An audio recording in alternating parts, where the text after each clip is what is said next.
Okay, I really do think that this is probably the last round that I'm going to do across the top, because it is getting pretty tough to pull the eye of the needle through.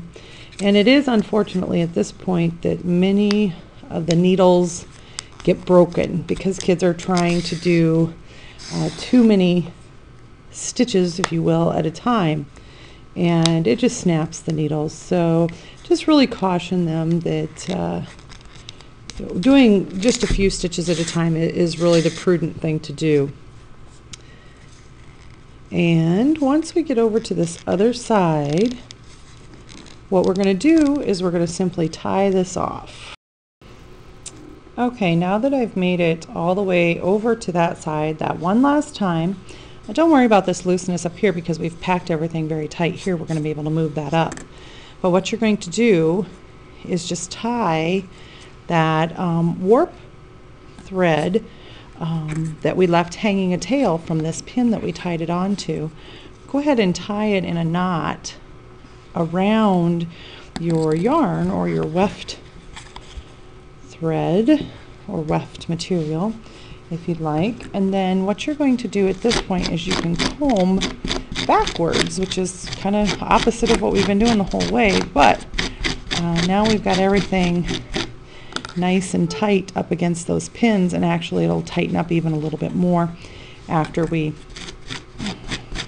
take it all off the loom. So now what you're going to do is you're just going to continue to proceed weaving in the way that we, I guess you could say, normally would weave, and that's just back and forth, again keeping with our pattern. So to go ahead and start, I could try to sneak in under right there just one last time,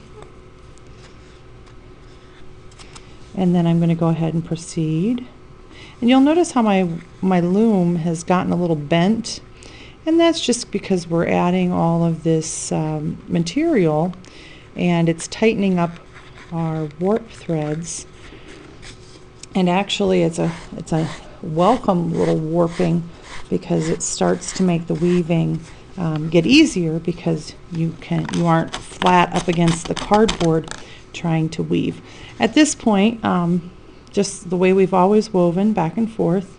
And then one thing that you have to caution the students at this point is that they not pull their weft threads so tight that we get it curving in, and so that it pulls in the middle and then back out. We want to keep this just really nice and straight as we go up.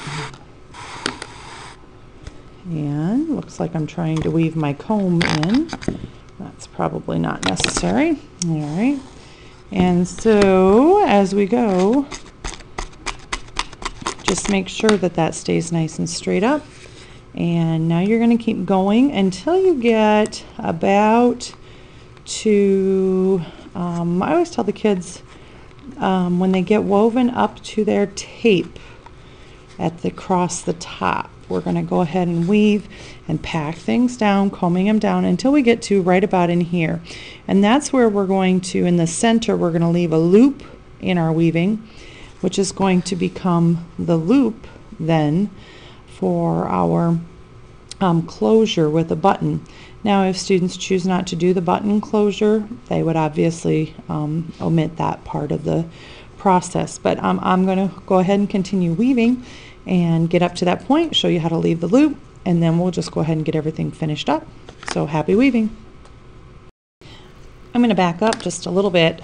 One thing that you can do early on or at this point as you're working and just about to finish is you can put just a little dot of white school glue on the two knots that you've made.